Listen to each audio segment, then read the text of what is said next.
comenzamos, queridas hermanas, este tiempo de Cuaresma.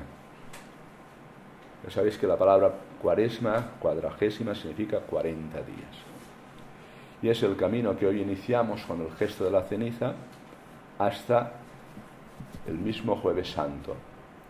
Con estos 40 días nos preparamos para la Pascua, para poder participar en la vigilia pascual de la renovación de las promesas del bautismo, reavivar la gracia bautismal, volver de nuevo a lo que significa una nueva creación que se nos regaló en el bautismo. Destacar primero esa expresión del apóstol en la carta a los Corintios. Este es el tiempo favorable. Es una ocasión de gracia. Es el tiempo favorable. Y no hemos de echar en saco roto la gracia. Es una ocasión de gracia, es como una llamada, como decía el profeta Joel, tocar la trompeta. Es una llamada que se hace a toda la iglesia, a toda la comunidad cristiana, y por tanto, en concreto, para nosotros que estamos aquí, se nos hace a nosotros y a vuestra comunidad. ¿Y por qué este es un tiempo favorable? Porque podemos decir que todo el año litúrgico, todo el tiempo es un tiempo favorable, en el cual recibimos los dones de Dios. Pero aquí hay una gracia particular, que es la que hemos de descubrir en este tiempo de Cuaresma. Este es un tiempo favorable. Y la razón que da el apóstol es la siguiente. Al que no conocía el pecado, es decir, a Jesús, al Hijo de Dios, al que no conocía el pecado, lo hizo pecado en favor nuestro, para que nosotros llegáramos a ser justicia de Dios en él. Por tanto, la ocasión de gracia que nos ofrece este tiempo de Cuaresma es para entrar en lo que llamamos la redención y la salvación.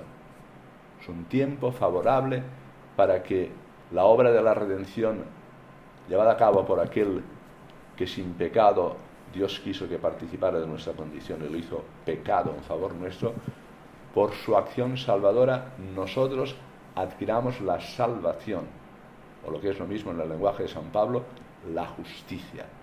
La salvación y la justicia en el lenguaje paulino, la justicia de Dios en él. Bueno, pues esta es la ocasión favorable, es decir, es como si dijéramos una ocasión más que se nos da en nuestra vida, no sabemos cuántas habrá más, pero esta es una ocasión que tiene su gracia particular para que participemos de la justicia de Dios, para que entremos en su redención, para que adquiramos la propia salvación. ¿Y cómo comienza esa salvación? ¿Qué se nos pide para entrar en esa salvación? ¿Y cómo lo expresamos en este tiempo de Cuaresma? Entrar en la redención, entrar en la justicia de Dios, entrar en la salvación, comienza por entrar en nuestra propia verdad, en la verdad de lo que somos. Es la primera llamada de la Cuaresma. La llamada a la Cuaresma es una llamada a la conversión que comienza por reconocer nuestra verdad, la verdad de cada uno. O sea, ¿quién eres y dónde estás? ¿Quién eres y dónde estás? Y lo expresamos de la manera, diríamos, más gráfica con la imposición de la ceniza que bendeciremos a continuación. La expresión para imponer la ceniza ya sabéis que es doble, ¿no? Sí, recuerda que eres polvo y al polvo has de venir. Es una expresión de Génesis 3, después del pecado. Bueno, viniste de la tierra, del polvo, al polvo volverás, porque ha entrado la muerte. Ha entrado la muerte. Nuestros padres no hubieran participado de la muerte, hubieran entrado directamente en el cielo, pero por el pecado ha entrado la muerte. Y por tanto, la verdad nuestra, ¿cuál es? Que nosotros somos nada y estamos destinados a la muerte. Y lo expresamos por medio de la imposición de la ceniza. O sea, nosotros somos nada y Dios es el ser. Nosotros somos muerte, vamos a la muerte, y Dios es la vida. Por tanto, lo que se nos indica con el gesto de la ceniza es que nosotros, en nuestra condición de muerte, en nuestra condición de pecado, reconociendo la verdad de que somos nada, nos dejemos engrandecer por la gracia de la redención, por el que se ha hecho pecado para que podamos participar de la justicia de Dios, de la salvación en Él que por nosotros ha pasado por la muerte y la ha vencido. Bueno, pues este gesto de la ceniza es un gesto elocuente. Es la tentación más grande que tiene toda persona a lo largo de todas las generaciones. Y es una tentación, diríamos, particular nuestra, de nuestra cultura. O sea, aceptar que hemos sido creados, que somos criatura, aceptar que hemos pecado y que estamos destinados a la muerte, nuestra cultura lo desconoce y lo desprecia. De tal manera que vivimos en una situación de buscar al hombre por el hombre, la salvación por sí mismo, y lo que significa endiosarse, es decir, ser como Dios, que es la gran tentación primordial. Y por tanto, para comenzar bien la Cuaresma, lo primero es decir: Señor, sé que no soy nada, que voy a volver a la tierra, polvo, y que tú me das una palabra de esperanza, me das una ocasión de gracia en este tiempo favorable para la conversión, para entrar en la consideración primero de, no es lo más importante, saber quién eres. Porque si sabes que eres nada, si sabes que por el pecado vas a la muerte, tienes que buscar a aquel que te pueda afirmar en tu ser para siempre, y aquel que te pueda liberar del pecado, que es la muerte existencial, y de la muerte final. Por tanto, este es un tiempo que nos encamina, porque tiene meta. Si este es el punto de partida, reconocer nuestra nada y nuestro pecado. Y ahora nos ponemos en camino hacia la Pascua, que será recuperar la condición de una nueva creación que tiene como destino la gloria. Pero el trayecto lo hemos de recorrer desde esta otra palabra, que es la conversión. Es a la que nos llama el profeta Joel. También tiene una expresión clara. ¿Qué hemos de hacer? Rasgar el corazón. No rasgar las vestiduras, como hacían en momentos especiales para expresar toda una respuesta ante una situación, sino rasgar nuestro corazón. ¿Y qué será rasgar nuestro corazón? Aparte de lo que significa la conversión, que es diríamos, cambiar nuestra mente, es decir, ponernos en la mentalidad misma de Cristo, en el pensamiento de Cristo, que Cristo sea nuestra mente, que sea nuestro corazón, que sean nuestros sentimientos, que tengamos el mismo conocimiento de la realidad como Él la tenía y que podamos vivir como Él vivía. Bueno, pues significa partir, diríamos, ese corazón duro que a veces nos hace incluso ser insensibles ante las cosas que están a nuestro alrededor. Es decir, un corazón iluminado ve a Dios por todas partes. Un corazón que está lleno de la gracia de Dios es sensible para cualquier necesidad, se alegra con las cosas pequeñas y se alegra con ser un regalo para los demás, y en la vida comunitaria esto es muy importante. Un corazón duro no. Un corazón duro es insensible. Un corazón duro es incapaz de perdonar. Un corazón duro vive para sí mismo y cada vez se va anquilosando más y cae en la arteriosclerosis, es decir, no puede bombear, no dar sangre, dar vida. Lo que se nos pide es: rasgad el corazón, destruid el corazón de piedra y cambiarlo, como dice el profeta, por un corazón de carne, pero donde habita el Espíritu. ¿Quién es el que podrá romper la dureza de nuestro corazón? Nosotros no. Viene el Espíritu para romper la dureza del corazón, que diríamos es lo más importante. ¿Cómo se manifiesta la dureza del corazón?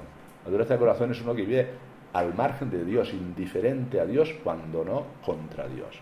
Y eso significa la tentación inicial, la soberbia. La soberbia espiritual es lo peor que nos pudiera pasar. Es la vanidad de las cosas del mundo, el poder pensar que en nuestra salvación están los bienes y en las personas, y por tanto todo eso es dureza de corazón, expresada magistralmente por los 8 pensamientos de los padres del desierto, particularmente Euragio, con lo que después hemos llamado los 7 pecados capitales, o los 8, cuando añadimos además el poco gusto por Dios, el estar, diríamos, viviendo contra la caridad misma de Dios. Bueno, pues ahí tenemos todo un camino. Es el Espíritu Santo quien nos va a dar las armas suficientes para romper esa dureza de corazón, para acabar con esos pensamientos que son del maligno y que vienen a nosotros, que llamamos los pecados capitales, ¿no? los 8 pensamientos que hacía o bien Evagrio Póntico, padre del desierto, después Casiano aquí en Occidente, San Benito, etc. Bueno, pues conversión del corazón en este tiempo favorable, utilizando las armas que el Espíritu Santo pone en nosotros por medio de la Iglesia. La primera arma, la más potente de todas. Si lo preguntáramos a Evodio, diría inmediatamente, a Evagrio diría, pues bueno, el ayuno, porque estos se van allí con el ayuno. Es decir, las tres, la oración, el ayuno y la limosna. Son las armas que la Iglesia pone en nuestras manos.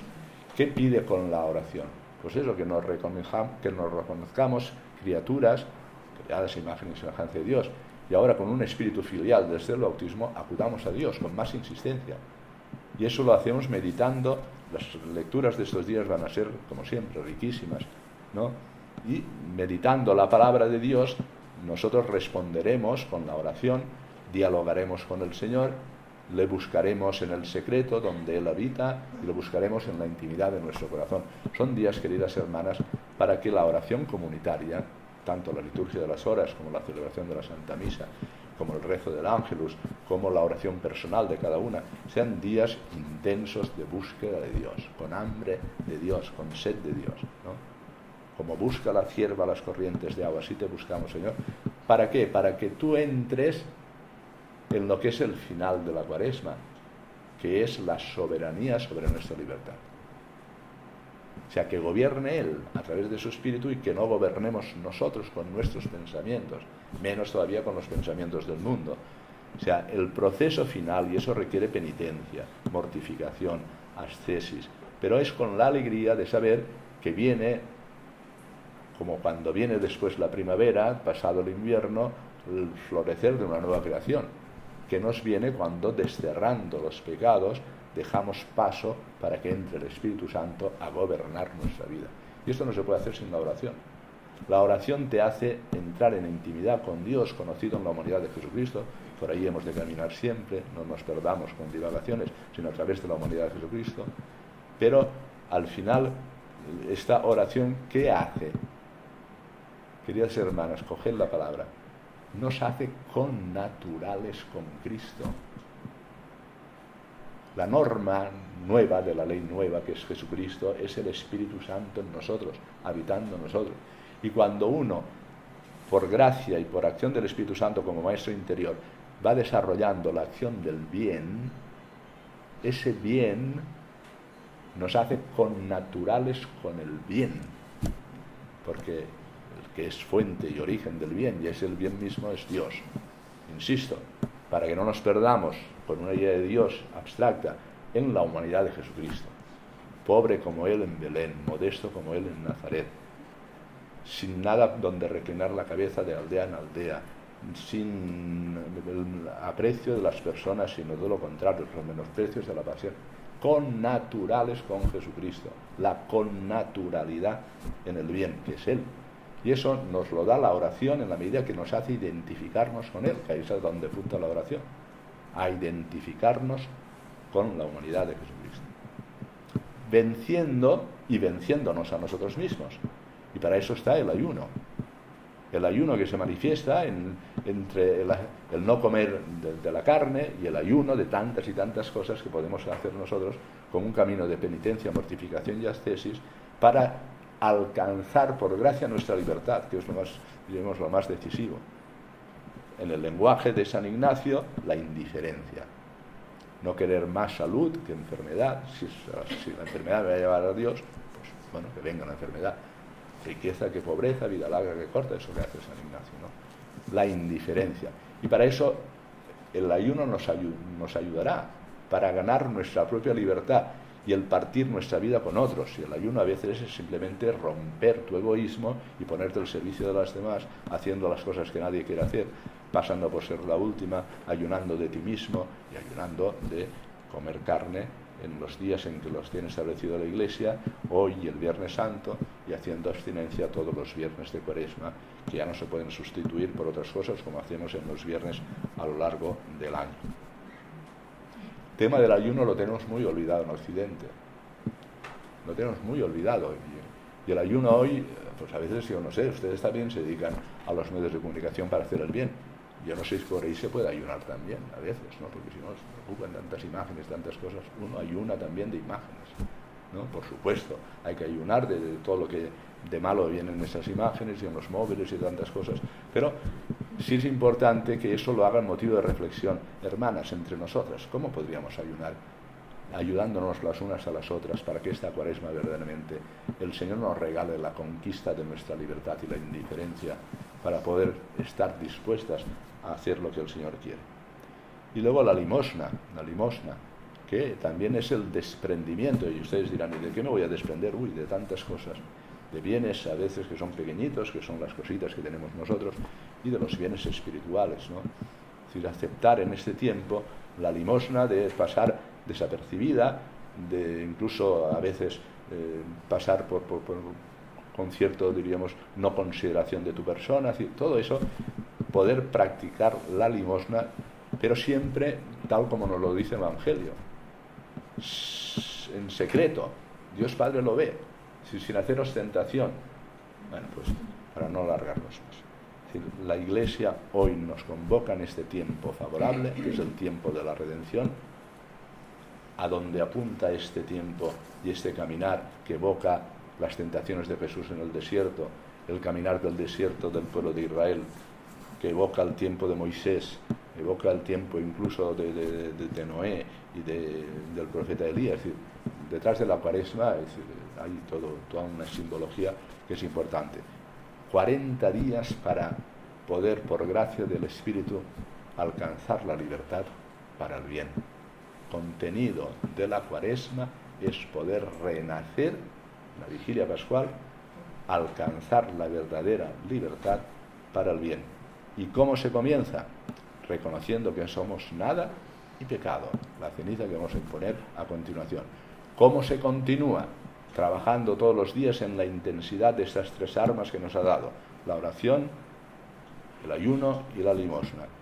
¿Y hacia dónde caminamos?